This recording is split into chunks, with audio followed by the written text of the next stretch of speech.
Hello everyone out there, my name is Robert Greene. Kind of criticism I've often gotten is Robert's books are very popular in prison.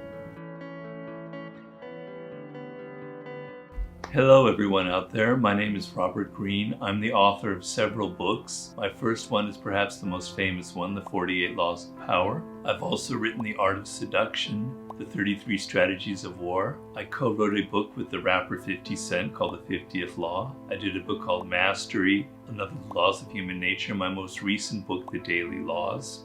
As you can tell, my books sort of center around subjects dealing with power and interpersonal relationships. Now, a kind of criticism I've often gotten, or kind of an passive-aggressive criticism, if you will, of people from the public is, Robert's books are very popular in prison, right? And so there's this kind of guilt by association that's implied there, that basically, if his books are popular in prison, that means that Robert is a very evil person who likes promoting kind of criminal, manipulative, violent ideas, because why else would his books be popular in prison? And whenever I hear that, although people are smiling or asking and they're kind of laughing, I know behind it is this kind of veiled criticism. And for me, it's the opposite, okay? First of all, I've always thought of people in prison. I myself have been obsessed with the idea of prison since I was a child. I often thought, what would it be like to be in prison? You know, and I've read a lot of books about people and about kind of the extreme difficulties of it and how some people rise above it. I'm fascinated by those stories, always have been. But prisoners, and I've known a lot of them since I've written my book. If you're out there, Anthony Butler, who worked for 50 Cent, very inspiring. I just in England, was in London, and I did an event with the hottest rapper in England named Potter Paper. And he had spent most of his life in prison, you know. And so I've known a lot of people in prison, and I've known how a lot of them have overcome the worst circumstances that humans can face. The American prison system is actually horrific, right? The writer Dostoevsky once said that you can judge a civilization or a culture by the prisons that it has. And if that's how we judge our American culture, it's pretty bad, pretty shabby. Our prison system is not about rehabilitation, it's about punishment, right? And so I kind of have a lot of admiration for people who take that experience and overcome it, who don't have the kind of the bitterness and the rancor from it.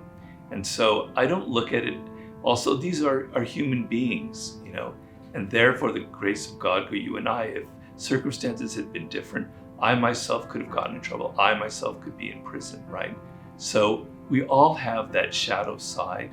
And as I wrote in the 48 Laws of Power, there's a little bit of a con artist in all of us. We all have a dark side. We all have the potential for that kind of behavior. So don't separate yourself out from these dark, evil, violent people and think that they're completely different, they're animals, etc. There's something that's very human about them and that we should have empathy towards in the most cases. I know that there's extreme examples that I won't feel empathy for. But anyway, it was very interesting for me in London to meet this man. He was a really amazing gentleman, I must say. He's, as I said, the hottest rapper in England. He's half Algerian and half Scottish, which is a very interesting ethnic mix.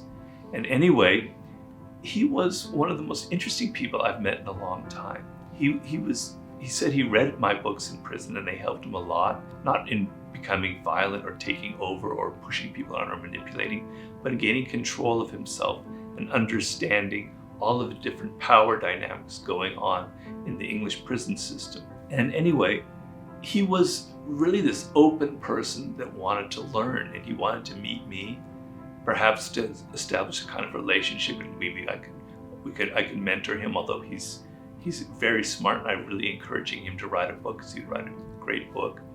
He was someone who was pretty much orphaned at an early age, who was raised in English kind of public system where he was raised by the state, in essence, constantly in trouble, and he was in prison for dealing drugs.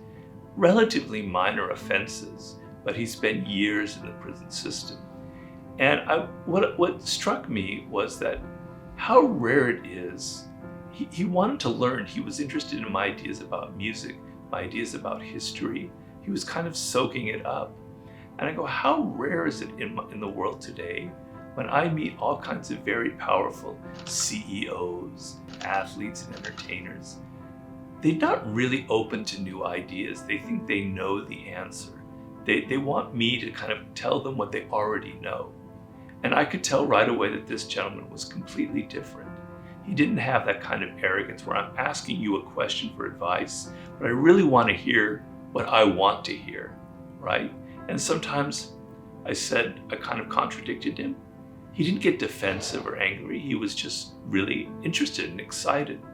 And I go, that's a sign of somebody with character. It doesn't matter if he was raised without parents, if he spent years in prison. It doesn't matter if he did not go to school, if he did not go to Oxford or Cambridge, or all the other things that symbolize privilege in this culture. He actually has true character. Something within him is open and open to learning. And so the idea that struck me is that's a sign of someone's kind of depth of character within them, that they're open to learning, that they're continually learning. There's an expression in Spanish that I'm very fond of called aún aprendo, which means I'm still learning. And it was by the artist Goya, and he said it when he was in his 60s or 50s or 60s.